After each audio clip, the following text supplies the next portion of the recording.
Hello guys, maing udto.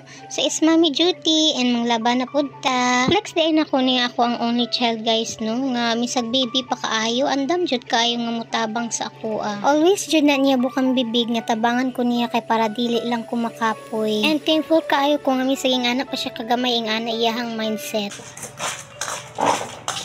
Tama na kalabaya. Ay, Kapoy na ka. dili lagi. Tuman lang ba? Dako na ko. Oy, baby pa ka.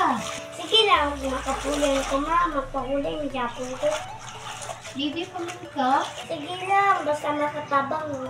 Salamat. Welcome for me, mama! Oh! Pero basa na ka. Okay lang na, mama na. Ha? Mama na ako. Malara ka? Wala rin. Basa na ka. Okay lang na. Wala, isa na lang. Thank you sa pag-help. Mag-help ako. At a very young age guys no is nalipay ko nga si Amira sa aning idara is masugo na nako. Syempre katura pong gaan-gaan nga makaya niya but mostly siya gid ang mo-offer nga magtabang sa ako And usahay moingon siya sa ako nga mama pag magdako ko ako na maglaba, ako na maghugas plato, unya ako na pud maglungag. Kay karon dili pa man ko kabalo kay bata pa man ko.